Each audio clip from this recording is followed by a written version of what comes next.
नमस्कार ओडिशा शुभ सकाळ। आज दिन भितर राज्य तथा देश विदेशर अनेक गुड़े भल भल खबर आछि। आज संपूर्ण खबर गुड़ी को जानिबा पूर्वरु आपण मानकु कहि रखुछि, आपण जदि प्रत्येक दिन लेटेस्ट ओडिया खबर देखिबाकू चाहंती ताले डिस्टेंस कॉर्नर को सब्सक्राइब कर देबे। प्रथम खबर, आज श्रीमंदिर रे 5 घंटा बंद रहिबो जगा दर्शन। 27 तारिख बुधवार मार्गशीर कृष्ण द्वादशी तिथि रे श्रीमंदिर रे श्री विग्रह मानकर बर्णक लागि नीति अनुष्ठित हेबो। द्वितीय भोगमंडप भोग शेष हेबा परे एही गुप्त नीति समापन करा जिवो। एने आपातत अपराह्न 5 घंटिका ठारू रात्र 10 घंटिका पर्यंत प्राय 5 घंटा पई सर्वसाधारण दर्शन बंद रहिबो। दत्त महापात्र और द्वैतपति सेवक मानक द्वारा एही गुप्त नीति संपादन करा जिवो। गुप्त नीति समापन नै आपातत अपराह्न 5 घंटिका ठारू रात्र 10 घंटिका पर्यंत प्राय 5 घंटा पई सर्वसाधारण दर्शन बंद रहिबो बोली श्रीमंदिर प्रशासन पक्षरु सूचना प्रदान करा जाय अछि। परवर्ती खबर, आवास को नै बड़ घोषणा। आवास पई सर्वे करिवे राज्य सरकार। विधानसभा रे पंचायत राज मंत्री रवि नायक एनी सूचना दैछन्ती। हिताधिकारी को चिन्हट करबा पई नुआ सर्वे करा जिवो। चलित वर्ष 1,11,000 घर पई कार्यादेश होईछि।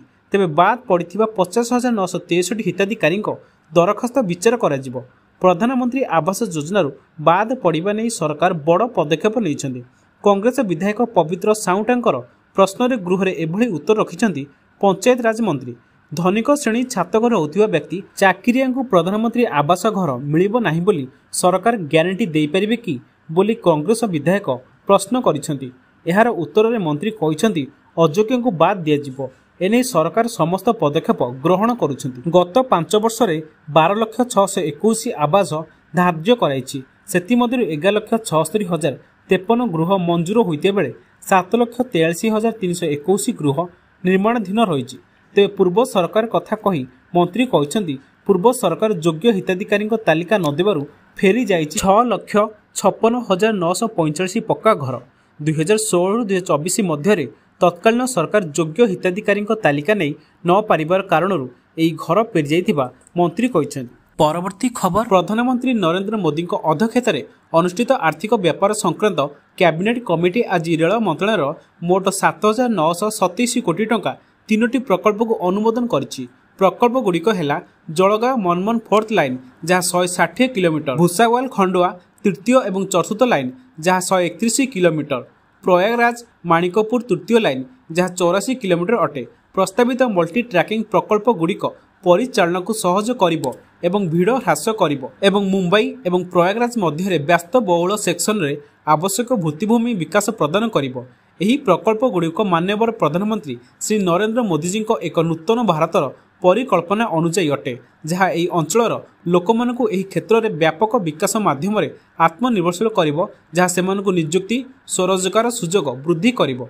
एही प्रकल्प गुड़िक मल्टी मोडाल संजोग पई पीएम गतिशक्ति जातीय मास्टर प्लान फलाफल जहाँ समन्वित योजना माध्यम संभव होइछि एवं लोक द्रव्य एवं सेवा गुड़िकर परिवहन पई निरवच्छिन्न संजोग प्रदान करिबो। 3टी राज्य यथा महाराष्ट्र, मध्यप्रदेश एवं उत्तर प्रदेशर 7टी जिला को अंतर्भुक्त करुथिबा एही 3टी प्रकल्प भारतीय रेलवाईर वर्तमान नेटवर्क को प्राय 639 किलोमीटर वृद्धि करिबो।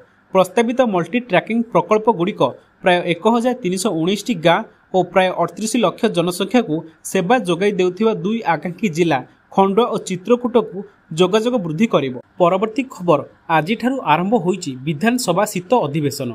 नवेम्बर 26 रु आरंभ होई डिसेम्बर 31 जाए विधानसभा अधिवेशन चलिबा पई कार्यसूची स्थिर होईछि। अधिवेशन में मोट 30टी कार्य दिवस रहिछि। गृह कार्य आरंभरू दिवंगत सदस्यों पई शोक प्रस्ताव आगत होईछि। शोक प्रस्ताव नहीं संवेदनता जणाइबा परे गृह रे प्रश्नर उत्तर कार्यक्रम जारी रहिथिबा बेले बीजेडी विधायकों प्रश्न रे पंचायत राज मंत्री उत्तर रखिछन्ती। मंत्री कहिछन्ती आवास पई नुआ सर्वे करिवे सरकार। हिताधिकारी मानकु चिन्हट पई नुआ सर्वे करा जिवो। बाद पड़िथिबा 50,963 हिताधिकारी दरखास्त को नुआ सर्वे समय रे विचार करिवे सरकार। विभाग पक्षरु निर्देश दियाइथिबा विधानसभा पंचायत राज मंत्री रवि नायक उत्तर रखिछन्ती। सेहीपरि चलित वर्ष 1,11,818 घर निर्माण पई कार्यादेश दिया जाइछि। ओडिशा रे 12,621 घर निर्माण लक्ष्य रहिछि। गत 5 वर्ष रे प्रधानमंत्री आवास योजना ग्रामीण रे एही लक्ष्य धार्य होइछि। सेतिरु 11,77,053 गृह मंजूर होइछि। 7,43,321 ଗୃହ ନିର୍ମିତ ହୋଇଥିବା ବେଳେ 4,32,732 ନିର୍ମାଣାଧୀନ ଅବସ୍ଥାରେ ରହିଛି। ପରବର୍ତ୍ତୀ ଖବର, ଇସ୍ତଫା ଦେଲେ ଏକନାଥ ସିନ୍ଦେ, ରାଜ୍ୟପାଳଙ୍କୁ ପ୍ରଦାନ କଲେ ଇସ୍ତଫା ପତ୍ର।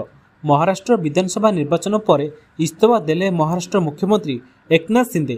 ଦେବେନ୍ଦ୍ର ଫଡ୍ନବୀସ ଏବଂ ଅଜିତ ପାୱାରଙ୍କ ଉପସ୍ଥିତିରେ ଏକନାଥ ସିନ୍ଦେ ରାଜଭବନ ପହଞ୍ଚି ରାଜ୍ୟପାଳ ସିପି ରାଧାକ୍ରିଷ୍ଣନଙ୍କୁ ଇସ୍ତଫା ପତ୍ର ପ୍ରଦାନ କରିଛନ୍ତି। ମହାୟୁତିର ବିପୁଳ ବିଜୟ ପରେ ସେ ମୁଖ୍ୟମନ୍ତ୍ରୀ ପଦ ଛାଡ଼ିଛନ୍ତି। ଏପଟେ ନୂଆ ସରକାର ଗଠନ ନେଇ 3 ଦିନ ହେଲା ସସ୍ପେନ୍ସ ଜାରି ରହିଛି। ଏ ପର୍ଯ୍ୟନ୍ତ କୌଣସି ନିଷ୍ପତ୍ତି ହୋଇପାରି ନାହିଁ। ମହାରାଷ୍ଟ୍ର ବିଧାନସଭା ନିର୍ବାଚନରେ ବିଜେପି, ଶିବସେନା ଏବଂ ଏନ୍ସିପିର ସହଯୋଗୀ ମହାୟୁତି ଦଳ ବିଜୟୀ ହୋଇଛି। ସର୍ବାଧିକ ଆସନ ପାଇଥିବା ଦୃଷ୍ଟିରୁ ଫଡ୍ନବୀସଙ୍କୁ ମୁଖ୍ୟମନ୍ତ୍ରୀ କରିବା ଲାଗି ବିଜେପି ପ୍ରସ୍ତାବ ଦେଇଥିବା ବେଳେ ସେନା ଏହାକୁ ବିରୋଧ କରିଛି। 288 ସଭ୍ୟ ବିଶିଷ୍ଟ ରାଜ୍ୟ ବିଧାନସଭା ନିର୍ବାଚନରେ ବିଜେପି ମେଣ୍ଟକୁ 235ଟି ଆସନ ମିଳିଛି। ବିଜେପିକୁ ସର୍ବାଧିକ 132ଟି ଆସନ ମିଳିଥିବା ବେଳେ ଶିବସେନାକୁ 57 ଏବଂ ଏନ୍ସିପିକୁ 41ଟି ଆସନ ମିଳିଛି। ମହାରାଷ୍ଟ୍ର ବିଧାନସଭା କାର୍ଯ୍ୟକାଳ ନଭେମ୍ବର 26ରେ ଶେଷ ହୋଇଛି। ତେଣୁ ଏକନାଥ ସିନ୍ଦେ ଇସ୍ତଫା ଦେଇଛନ୍ତି। ପରବର୍ତ୍ତୀ ଖବର, ମହିଳାଙ୍କ ପାଇଁ ଖୁସି ଖବର, ପୁଣି 5,000 ଟଙ୍କା ଦେବେ ସରକାର। ସୁଭଦ୍ରା ଯୋଜନାକୁ ନେଇ ଆସିଲା ବଡ଼ ଖବର। ରବିବାର ସୁନ୍ଦରଗଡ଼ ସୁଭଦ୍ରା ଯୋଜନାର ତୃତୀୟ ପର୍ଯ୍ୟାୟ ସହାୟତା ପ୍ରଦାନ କରିବା ପରେ ଆଜି ଉପମୁଖ୍ୟମନ୍ତ୍ରୀ ପ୍ରଭାତୀ ପରିଡ଼ା ବଡ଼ ସୂଚନା ଦେଇଛନ୍ତି। ଉପମୁଖ୍ୟମନ୍ତ୍ରୀ କହିଛନ୍ତି, ମାର୍ଚ୍ଚ 8 ତାରିଖରେ ଦ୍ୱିତୀୟ କିସ୍ତି ସୁଭଦ୍ରା ଟଙ୍କା ମିଳିବ। ମାର୍ଚ୍ଚ 7ରେ ପ୍ରଥମ କିସ୍ତିର ଶେଷ ପର୍ଯ୍ୟାୟ ଟଙ୍କା ମିଳିବ। ପଞ୍ଜୀକରଣ କଲେ ଫେବୃଆରୀରେ ବି ଟଙ୍କା ମିଳିବ। 2,67,000 ହିତାଧିକାରୀ ବାଦ୍ ପଡ଼ିଥିଲେ। ବାଦ୍ ହିତାଧିକାରୀଙ୍କ ରିଭ୍ୟୁ ଚାଲିଛି। 22% କାମ ସରିଛି। ସୂଚନା ଅନୁସାରେ ରବିବାର ସୁନ୍ଦରଗଡ଼ରେ ସୁଭଦ୍ରା ଯୋଜନାର ତୃତୀୟ ପର୍ଯ୍ୟାୟ ସହାୟତା ପ୍ରଦାନ କରାଯାଇଛି। ମୁଖ୍ୟମନ୍ତ୍ରୀ ମୋହନ ଚରଣ ମାଝୀ 20 ଲକ୍ଷରୁ ଅଧିକ ନୂତନ ହିତାଧିକାରୀଙ୍କୁ ପ୍ରଥମ କିସ୍ତି ବାବଦ 5,000 ଟଙ୍କା ଲେଖାଏଁ ପଠାଇଛନ୍ତି। ସୁଭଦ୍ରାରେ ରାଜ୍ୟର 80 ଲକ୍ଷ ମହିଳା 4,000 କୋଟି ଟଙ୍କାର ସହାୟତା ପାଇଥିବା ବେଳେ ସୁନ୍ଦରଗଡ଼ ଜିଲ୍ଲାର ତୃତୀୟ ପର୍ଯ୍ୟାୟ ଟଙ୍କା 3,37,000ରୁ ଅଧିକ ମହିଳା ପ୍ରଥମ କିସ୍ତି ସହାୟତା ପାଇଛନ୍ତି। ପରବର୍ତ୍ତୀ ଖବର, ପ୍ରସିଦ୍ଧ ଶକ୍ତିପୀଠ ମା ବିରଜାଙ୍କ ପୀଠର ଉନ୍ନତିକରଣ ଓ ସୌନ୍ଦର୍ଯ୍ୟକରଣ ପାଇଁ ରାଜ୍ୟ ସରକାର ସମ୍ପୂର୍ଣ୍ଣ ପ୍ରତିଶ୍ରୁତିବଦ୍ଧ। ଏଥିପାଇଁ ମଞ୍ଜୁର କରାଯାଇଥିବା ପ୍ରକଳ୍ପଗୁଡ଼ିକ ଜାରି ରହିଛି। ଏହା ସହିତ ମନ୍ଦିରର ସର୍ବାଙ୍ଗୀନ ବିକାଶ ପାଇଁ ଆବଶ୍ୟକ ପଡ଼ିଲେ ନୂତନ ପ୍ରକଳ୍ପ ମଧ୍ୟ ଜାରି କରାଯିବ। ବିରଜା ମନ୍ଦିର ପାରିପାର୍ଶ୍ୱିକ ଉନ୍ନତି ପାଇଁ ଯେଉଁ ସବୁ ପ୍ରକଳ୍ପ ହାତକୁ ନିଆଯାଇଛି ସେସବୁ ପ୍ରକଳ୍ପ ଠିକ୍ ସମୟରେ ସମ୍ପୂର୍ଣ୍ଣ କରିବା ପାଇଁ ମୁଖ୍ୟମନ୍ତ୍ରୀ ମୋହନ ଚରଣ ମାଝୀ ନିର୍ଦ୍ଦେଶ ଦେଇଛନ୍ତି। ମୁଖ୍ୟମନ୍ତ୍ରୀ କହିଛନ୍ତି ଯେ ଯାଜପୁରର ବିରଜା କ୍ଷେତ୍ର କେବଳ ଓଡ଼ିଶାର ନୁହେଁ, ସାରା ଦେଶର ଏକ ଗୁରୁତ୍ୱପୂର୍ଣ୍ଣ ଶକ୍ତିପୀଠ। ଓଡ଼ିଶାର ଜନସାଧାରଣଙ୍କ ଧାର୍ମିକ ଓ ଆଧ୍ୟାତ୍ମିକ ଚେତନାରେ ଏହା ଏକ ପ୍ରମୁଖ ତୀର୍ଥକ୍ଷେତ୍ର। ମହାଭାରତ ଆଦି ଶଙ୍କରାଚାର୍ଯ୍ୟଙ୍କ ଶକ୍ତିପୀଠ ସ୍ତବ ଏବଂ ବାମନ ପୁରାଣରେ ମଧ୍ୟ ମା ବିରଜାଙ୍କ ସମ୍ପର୍କରେ ବର୍ଣ୍ଣନା ରହିଛି। ନାଭି ଗୟା ଭାବରେ ବିରଜା ପୀଠର ପ୍ରସିଦ୍ଧ ରହିଛି। ମା ବିରଜାଙ୍କ ପ୍ରତି ସାରା ଓଡ଼ିଶାର ଜନସାଧାରଣଙ୍କ ପ୍ରଗାଢ଼ ଶକ୍ତି ଏବଂ ନିଷ୍ଠା ରହିଛି। ପରବର୍ତ୍ତୀ ଖବର, ଅତିରିକ୍ତ ବଜେଟ୍ରେ 12,156 କୋଟି ଟଙ୍କା ଉପସ୍ଥାପନ କଲେ ମୁଖ୍ୟମନ୍ତ୍ରୀ। ବିଧାନସଭାରେ ଉପସ୍ଥାପନ ହେଲା ଅତିରିକ୍ତ ବଜେଟ୍। 12,156 କୋଟି ଟଙ୍କାର ଅତିରିକ୍ତ ବଜେଟ୍ ଉପସ୍ଥାପନ କଲେ ମୁଖ୍ୟମନ୍ତ୍ରୀ ମୋହନ ଚରଣ ମାଝୀ। ରତ୍ନ ଭଣ୍ଡାର ପାଇଁ 5 କୋଟି ଟଙ୍କାର ବ୍ୟୟ ଅଟକଳ। ଭୁବନେଶ୍ୱରରେ ପ୍ରବାସୀ ଭାରତୀୟ ଦିବସ ପାଇଁ 125 କୋଟି। ସିଏପିଏଫ୍ ମୁତୟନ ପାଇଁ 299 କୋଟି ଟଙ୍କା ବ୍ୟୟ ବରାଦ। ପୋଲିସ ଷ୍ଟେସନ ଓ ଫାଣ୍ଡିରେ ସିସିଟିଭି ପାଇଁ 51 କୋଟି। ଶ୍ରୀମନ୍ଦିର ପରିକ୍ରମାର ବିସ୍ତୃତ ସୁବିଧା ବିକାଶ ପାଇଁ 26 କୋଟି। ଅଗ୍ନିଶମ ସେବାର ଆଧୁନିକରଣ ଓ ସମ୍ପ୍ରସାରଣ ପାଇଁ 120 କୋଟି। ବନ୍ୟା ନିୟନ୍ତ୍ରଣ ଓ ଡ୍ରେନେଜ୍ ପାଇଁ 67 କୋଟି ଟଙ୍କା। ମଧୁବାବୁ ପେନ୍ସନ୍ ଯୋଜନାରେ 338 କୋଟି। ଗୋପବନ୍ଧୁ ଜନ ଆରୋଗ୍ୟ ଯୋଜନା ପାଇଁ 684 କୋଟି ବ୍ୟବସ୍ଥା। ସୁଭଦ୍ରା ଯୋଜନା ପାଇଁ 1,196 କୋଟି ଟଙ୍କା ବ୍ୟବସ୍ଥା କରାଯାଇଅଛି। ପରବର୍ତ୍ତୀ ବଡ଼ ଖବର, ପ୍ରଧାନମନ୍ତ୍ରୀ ଆବାସ ଯୋଜନାକୁ ନେଇ ପଞ୍ଚାୟତରାଜ ମନ୍ତ୍ରୀଙ୍କ ବଡ଼ ବୟାନ। ଏଣିକି ପ୍ରଧାନମନ୍ତ୍ରୀ ଆବାସ ଯୋଜନାରେ ଯୋଗ୍ୟ ହିତାଧିକାରୀ ସାମିଲ ହେବା ସହ ଅଯୋଗ୍ୟମାନେ ବାଦ୍ ପଡ଼ିବେ ବୋଲି ସୂଚନା ଦେଇଛନ୍ତି ପଞ୍ଚାୟତରାଜ ମନ୍ତ୍ରୀ। ଏଥିସହ ଯେଉଁମାନଙ୍କର ମାସିକ ଆୟ 10,500 ଟଙ୍କାରୁ ଅଧିକ ନଥିବ ସେମାନେ ପ୍ରଧାନମନ୍ତ୍ରୀ ଆବାସ ପାଇବାକୁ ଯୋଗ୍ୟ ବିବେଚିତ ହେବେ ବୋଲି ସେ ସୂଚନା ଦେଇଛନ୍ତି। ଏଥିସହ ହିତାଧିକାରୀଙ୍କ ଆଧାର କାର୍ଡ଼ ସହ ମୋବାଇଲ ନମ୍ବର ସଂଯୋଗ ଜରୁରୀ। ନିଜେ ଆବେଦନକାରୀ ବିଭାଗର ଆପ୍ରେ ଆବେଦନ କରିବେ। ଗରିବ ଲୋକଙ୍କ ଫିଙ୍ଗର ପ୍ରିଣ୍ଟ ରହିବ। ଆଧାର ସଂଯୋଗ କରାଯିବ। ବାପ ପୁଅ ଭିନ୍ନ ହୋଇଥିଲେ ବି ଯୋଗ୍ୟ ଥିଲେ ଘର ମିଳିବ। ବିକଳାଙ୍ଗ ବିଧବାଙ୍କୁ ମଧ୍ୟ ଘର ଦିଆଯିବ। ଯଦି କୌଣସି ଗାଁରେ 15ରୁ 20 ପରିବାର ଘର ଢିଅ ନଥିବ ସେହିଭଳି ଗାଁକୁ କ୍ଲଷ୍ଟର କରାଯାଇ ଘର ଦିଆଯିବ। ରାସ୍ତା, ବିଜୁଳି, ପାଣି ସହ ଖେଳ ପଡ଼ିଆ ଭଳି ଆନୁଷଙ୍ଗିକ ବ୍ୟବସ୍ଥା ଯୋଗାଇ ଦିଆଯିବ। ତେବେ ପୂର୍ବରୁ ତାଲିକା ପ୍ରସ୍ତୁତ ସମୟରେ ପାତର ଅନ୍ତର ଯୋଗୁଁ ଅନେକ ହିତାଧିକାରୀ ବାଦ୍ ପଡ଼ିଥିଲେ। ହେଲେ ବିଗତ ଦିନରେ ଯେଉଁ ଯୋଗ୍ୟ ହିତାଧିକାରୀମାନେ ଏହି ଯୋଜନାର ଲାଭ ପାଇବାରୁ ବଞ୍ଚିତ ହୋଇଛନ୍ତି ସେମାନଙ୍କୁ ଏହି ଯୋଜନାର ଲାଭ ମିଳିବ। ପରବର୍ତ୍ତୀ ଖବର, ପ୍ରଧାନମନ୍ତ୍ରୀ ନରେନ୍ଦ୍ର ମୋଦିଙ୍କ ଅଧ୍ୟକ୍ଷତାରେ ଅନୁଷ୍ଠିତ ଅର୍ଥନୈତିକ ବ୍ୟାପାର ସଂକ୍ରାନ୍ତ କ୍ୟାବିନେଟ୍ କମିଟି ଅରୁଣାଚଳ ପ୍ରଦେଶର ସିଏମି ଜିଲ୍ଲାରେ ହିଓ ଜଳ ପ୍ରକଳ୍ପ ନିର୍ମାଣ ପାଇଁ 1939 କୋଟି ଟଙ୍କା ନିବେଶକୁ ଅନୁମୋଦନ କରିଛି। ପ୍ରକଳ୍ପର ସମ୍ପୂର୍ଣ୍ଣତା ଅବଧି 50 ମାସ ହେବ ବୋଲି ଆକଳନ କରାଯାଇଛି। 240 ମେଗାୱାଟ କ୍ଷମତା ବିଶିଷ୍ଟ ଏହି ପ୍ରକଳ୍ପ 10 ମିଲିୟନ ୟୁନିଟ୍ ଶକ୍ତି ଉତ୍ପାଦନ କରିବ। ଏହି ପ୍ରକଳ୍ପରୁ ଉତ୍ପାଦିତ ବିଦ୍ୟୁତ୍ ଅରୁଣାଚଳ ପ୍ରଦେଶର ରାଜ୍ୟର ବିଦ୍ୟୁତ୍ ଯୋଗାଣ ସ୍ଥିତିରେ ଉନ୍ନତି ଆଣିବାର ସହାୟକ ହେବ ଏବଂ ଜାତୀୟ ଗ୍ରିଡ୍ର ସନ୍ତୁଳନ ରକ୍ଷା କରିବାରେ ମଧ୍ୟ ସହାୟକ ହେବ। North eastern electric power corporation limited ଏବଂ ଅରୁଣାଚଳ ପ୍ରଦେଶ ସରକାର ମିଳିତ ଉଦ୍ୟୋଗ କମ୍ପାନୀ ମାଧ୍ୟମରେ ଏହି ପ୍ରକଳ୍ପ କାର୍ଯ୍ୟକାରୀ ହେବ। ଭାରତ ସରକାର ସକ୍ଷମ ଭିତ୍ତିଭୂମି ଅଧୀନରେ ସଡ଼କ, ପୋଲ ଏବଂ ଆନୁଷାଙ୍ଗିକ ଟ୍ରାନ୍ସମିଶନ ଲାଇନ୍ ନିର୍ମାଣ ପାଇଁ ବଜେଟ୍ ସହାୟତା ବାବଦରେ 127.28 କୋଟି ଟଙ୍କା ପ୍ରଦାନ କରିବେ ଏବଂ ରାଜ୍ୟର ଇକ୍ୱିଟି ଅଂଶ ପାଇଁ 130.43 କୋଟି ଟଙ୍କାର କେନ୍ଦ୍ରୀୟ ଆର୍ଥିକ ସହାୟତା ପ୍ରଦାନ କରିବେ। ପରବର୍ତ୍ତୀ ଖବର, ପ୍ରଧାନମନ୍ତ୍ରୀ ନରେନ୍ଦ୍ର ମୋଦି ମଙ୍ଗଳବାର ନୂଆଦିଲ୍ଲୀର ଜବାହରଲାଲ ନେହେରୁ ଷ୍ଟାଡିୟମରେ ଓଡ଼ିଶା ପର୍ବ 2024 ଉତ୍ସବରେ ଯୋଗ ଦେଇଥିଲେ। ଏହି ଅବସରରେ ସମାବେଶକୁ ସମ୍ବୋଧିତ କରି ସେ ଏହି କାର୍ଯ୍ୟକ୍ରମ ଉପସ୍ଥିତ ଥିବା ଓଡ଼ିଶାର ସମସ୍ତ ଭାଇ ଓ ଭଉଣୀମାନଙ୍କୁ ଅଭିବାଦନ ଜଣାଇଥିଲେ। ପ୍ରଧାନମନ୍ତ୍ରୀ ସୂଚନା ଦେଇଥିଲେ ଯେ ଓଡ଼ିଶାକୁ ନୂତନ ଉଚ୍ଚତାକୁ ଆଣିବା ପାଇଁ 10 ବର୍ଷର ନିରନ୍ତର ଉଦ୍ୟମ ପରେ ଆଜି ଓଡ଼ିଶା ପାଇଁ ଏକ ନୂତନ ଭବିଷ୍ୟତ ପାଇଁ ଆଶା ଅଛି। ଅଦୃଶ୍ୟ ଆଶୀର୍ବାଦ ପାଇଁ ଓଡ଼ିଶାବାସୀଙ୍କୁ ଧନ୍ୟବାଦ ଜଣାଇ ପ୍ରଧାନମନ୍ତ୍ରୀ କହିଥିଲେ ଯେ ଆମର ଏହି ଆଶାକୁ ନୂଆ ସାହସ ଦେଇଛି ଏବଂ ସରକାର ବଡ଼ ସ୍ୱପ୍ନ ଅଛି ଏବଂ ସରକାର ବଡ଼ ଲକ୍ଷ୍ୟ ସ୍ଥିର କରିଛନ୍ତି।